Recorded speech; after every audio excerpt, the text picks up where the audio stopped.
Lord of the Mysteries. Chapter 423. Winds Arise. Yes, a month or so ago. Aaron nudged his gold-rimmed glasses and gave him a positive answer. A month or so ago. Isn't that when you were being troubled by Will-O-Septim-related nightmares? Klein was surprised and puzzled, but he didn't let his emotions show. In the blink of an eye, he thought of the two divinations he had made. Will-O-Septim was in a dark room with the sound of running water outside.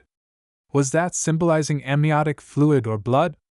Klein's heart chilled as he suddenly understood something.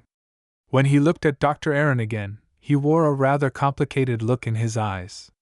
He suspected that his wife was carrying Will-O-Septim, a snake of Mercury. In the symbolism of mysticism, the snake of fate's head and tail are connected, with it devouring its own tail. It implies the cycle of destiny in a hidden manner. In order to avoid his enemy, Will-O-Septim took the initiative to secretly initiate a news cycle in advance? Klein guessed based on what he knew. Dr. Aaron didn't notice the abnormality he was trying hard to hide. He smiled and said, "He'll definitely be a cute guy. When he's born, I'll hold a party to celebrate his arrival. Sherlock, don't refuse my invitation when the time comes." "Perhaps it's a she," Klein replied with a smile. Frankly speaking, he was curious to see what kind of state the newly born snake of Mercury was in. However, he was also a little afraid and worried. After all, the snake of Mercury was a sequence one of the monster pathway related to fate, and it also involved the fight for the position of being a deity. No one could be sure whether the future would be smooth sailing, with peace and bliss. For Dr. Aaron, I don't know if it was fortune or misfortune. Whether Will-O-Septim is kind is one matter, but whether or not the other snake of Mercury would discover him is another matter. And Will-O-Septim hasn't done anything as of now. Informing the Nighthawks now would seem a little cruel. I've always understood wild beyonders. It's best to just quietly watch from the sidelines and not get involved, or perhaps taking advantage of the situation is the best choice. Maybe I made a mistake in my interpretation and am overthinking things? Perhaps Will-O-Septim isn't a snake of Mercury at all. Perhaps the child Mrs. Aaron is carrying is very normal. Many thoughts flashed through Klein's mind. She? That's even better, Aaron said in anticipation. After some thought, Klein asked another question. Have you had any nightmares lately? Occasionally, but they were all normal nightmares. There are no longer any nightmares of Will-O-Septim anymore. Sherlock, thank you for your guidance, Aaron said earnestly. No, that makes it abnormal. As a keyboard warrior, my limited general knowledge of psychology tells me that occasionally dreaming of Will-O-Septim would be the natural thing to do. It's a standard response from overstimulation. Since Will had caused you so much trouble and left such a deep impression on you, it would definitely be reflected in your dreams. Therefore, the correct outcome would be to occasionally dream about Will-O-Septim, but the dream wouldn't be too clear, to the point of only knowing that something like that had happened without remembering the details. Klein was pretty sure. At that moment, he heard a rustling sound. He subconsciously looked outside the hall, only to see the darkness in the air being dispersed by a strong wind, and the thin light yellow fog was swept away as a result. The leafless branches swayed back and forth, and the strong gust of wind left a clear trail towards the southeast. A few seconds later, everything returned to normal. It's hard to see such strong winds in Backlund during winter. At least, I don't remember anything like it before. Aaron sighed as he looked out the window. That's not an ordinary wind. What happened? Klein suppressed his curiosity and made an excuse to go to the bathroom to perform a simple divination, but he failed to obtain any effective revelations. He temporarily put this matter to the back of his mind and prepared to head to the underground shooting range to practice his shooting. At that moment, a waiter wearing a red vest came through the warm hall and respectfully said, "Mr. Moriarty, your friend is here for you." "Who?" Klein asked in surprise. "Mr. Cancer Bernard," the red-vested attendant answered. "The deacon who's often forced to perm his hair. Why is he suddenly looking for me? Have there been any new discoveries?" Klein immediately walked to the reception hall of the club.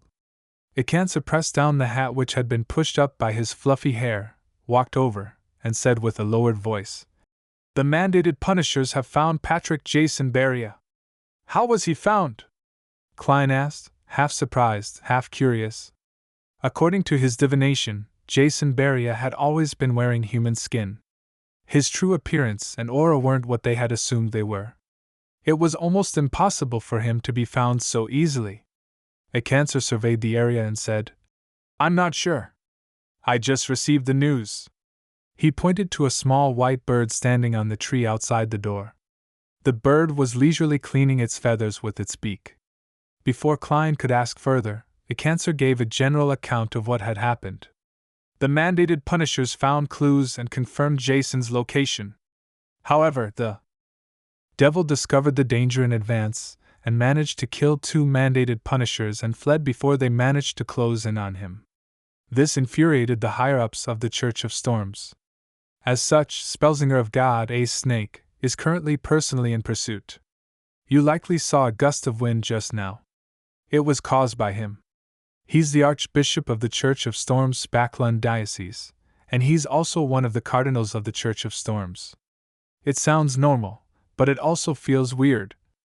According to my theory with Mr. Isengard, this can be also understood as a way for Jason, the Desire Apostle, to draw away high-sequence Beyonders.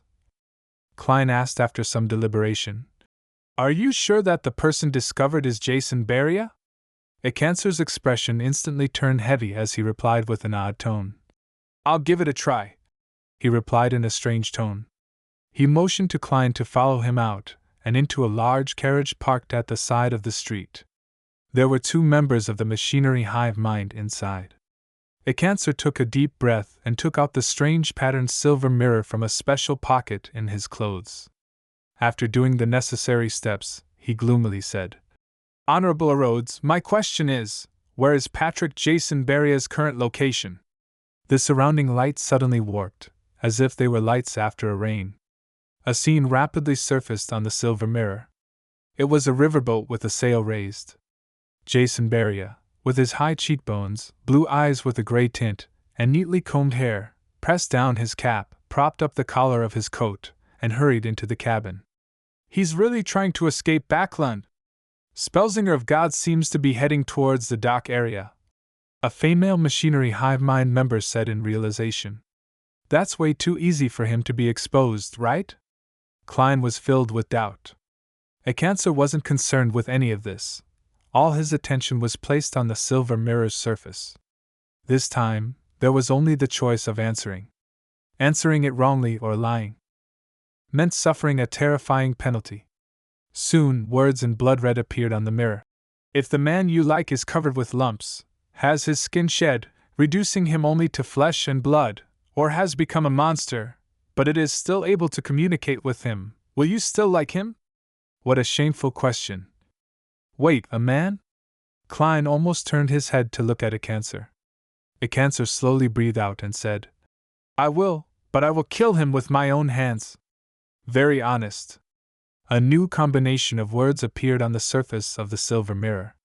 This question and answer game is simply a public hearing.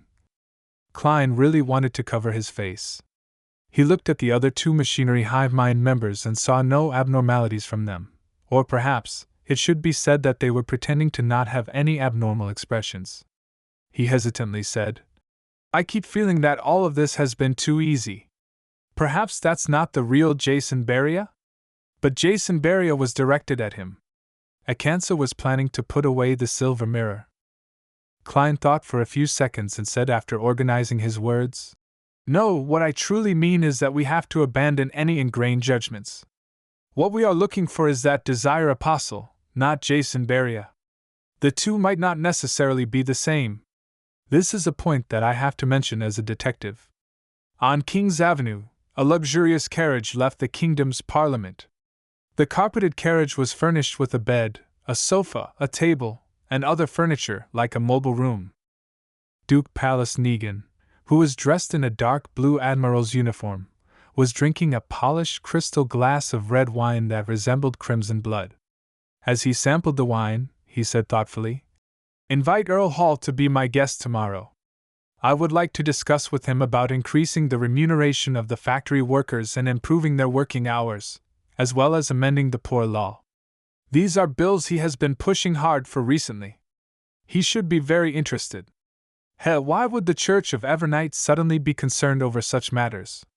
When sending the invitation, you can first inform Earl Hall about the topics I wish to discuss. The property restrictions for the elections are necessary and cannot be lowered. Otherwise, those who are in control of a large number of workers will take up more seats. Also, suppress the recent attack on the invalid voting districts. The secretary at the side quickly scribbled down Duke Negan's orders. After he was done, Duke Negan sighed and said, "The reason I'm doing this is also for the sake of the nobles. However, there are more and more useless fellows among us, and there's even quite a number of them who owe money to the tycoons." At that moment, the carriage didn't turn towards Empress Borough but went straight ahead.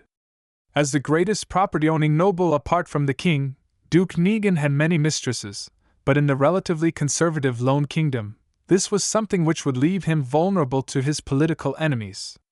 Therefore, even as a noble duke, he still had to sneak around when he went to his mistress's place, but this seemed to only give him more pleasure. Today, he was planning to go to his most beloved mistress of the past 2 to 3 years, a young girl who had just turned 20. Duke Negan took out a bottle of medicine made of mummy powder and drank it. He couldn't help but touch the accessory hanging from his neck. It was a dark blue thumb-sized conch. It was a mystical item that the Church of Storms had specially provided after his last assassination attempt by Kalangos. As long as Duke Negan blew on it, the Holy Wind Cathedral's Spellsinger of God, Ace Snake, would hear it and lock onto his position. In order to protect himself, Duke Negan even moved the residences of his mistresses to areas near the Holy Wind Cathedral. The carriage slowly moved until it reached an extremely luxurious building. At a glance, there was a glass greenhouse filled with bright red roses.